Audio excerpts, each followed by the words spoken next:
another episode of Rugby with Pads. We are continuing our position by position series, I guess, and furthering our dives into the deep realms of the complexities of each position. I say that we've done 5 minutes on each of the guys, but we're going to do a bit longer on tight ends today and ask the question, does anyone know what they actually do?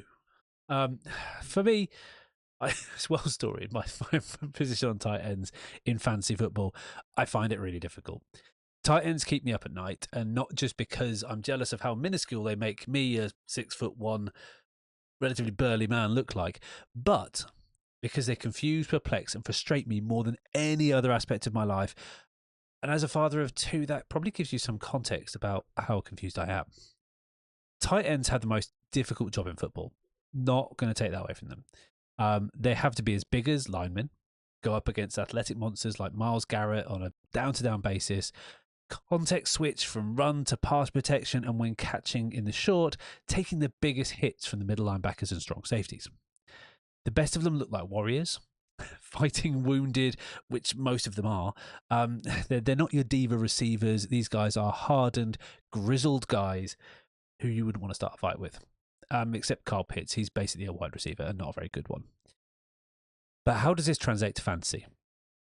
Well, 2/3 of your job you throw out. You don't care about it. We care about being around on passing plays and catching the football. The volatility of game script, though, is even further amplified when it comes to when you're over half the time, you're doing another job, basically. So how can you manage the position effectively, and how can you predict how the game script is going to affect your tight end? This is something I've been trying to work out for so long, to a point in one of my leagues we play 2 tight ends to enforce some kind of order amongst things, and I still can't quite work it out. The characteristics I've seen that work are maybe less tangible than the physical attributes and productivity scores that you see in other positions, but let's go through them. Yeah, we're going to start our list series. You're going to see a lot of lists in this series anyway. Number 1. Availability is the best ability. I'm going to compare 2 guys that came into the league at the same time, Tucker Kraft and Musgrave. Tight ends for the Green Bay Packers. At this point in their careers, they've kind of diverged a little bit. Coming in, Musgrave was the pass catcher, going far earlier in rookie drafts. But recently, I've seen him dropped significantly, and he basically doesn't play in leagues anymore, whilst Kraft ended his second season with a tight end 7 finish. How did that happen? Musgrave was the number 1, surely. But Musgrave failed to wow. He gets an injury. And the next man up is blocking extraordinaire Tucker Kraft, who previously was a running down player. With no rotation, he stays on the field, learns the offense, gets involved, expands his route tree, becomes secure with Jordan Love, and now has a 90% snap share. He became an option that was viable and ultimately became very productive just because he was there. Number 2. Ex-QBs make good tight ends. Did you know that? Well, we've talked about QB being the most important position in football in general because they see everything, they control the game. And guys who play from the tight end position who were QBs have an understanding and a respect of that. Yes, we've got Taysom Hill, who is a weird hybrid role and basically a running back now.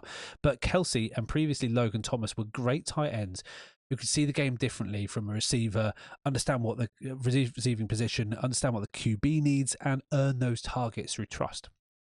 Really, a deep football IQ shown by those like Kittle and a love of the game can really get you, up and above the rest of your competition on the virtual gridiron. And number 3, I've kind of alluded to it already, but trust trumps all. I'm trying to say that after a couple of pints. Again, it's very early in the morning for me here. I'm not drinking, I promise. We joke about tight ends being an escape valve for the QB, the best friend, but the trope is very, very, very true. Do you think Kelsey would have gotten so far in his career had he not gotten so many targets and not got so many targets if Mahomes didn't trust him, if they weren't best friends, basically? If Lamar and Andrews didn't have a mind meld, do you think he'd be such a red zone threat? The opposite is true of Kyle Pitts, who never gained the trust, and with a high rotation of quarterbacks in his lineup as well, he was never going to. So let's hope he can start being trusted by Penix, and I can prove that that theory is true. This may be this 5 minutes, maybe more time than we want to spend on part-time receivers, but they're a fascinating part of the game, and I appreciate it more and more. And yes, I take the piss, but tight ends are important. I've personally come full circle thinking that, they were rubbish, and then I couldn't understand them, so I dismissed them, and now I like them again.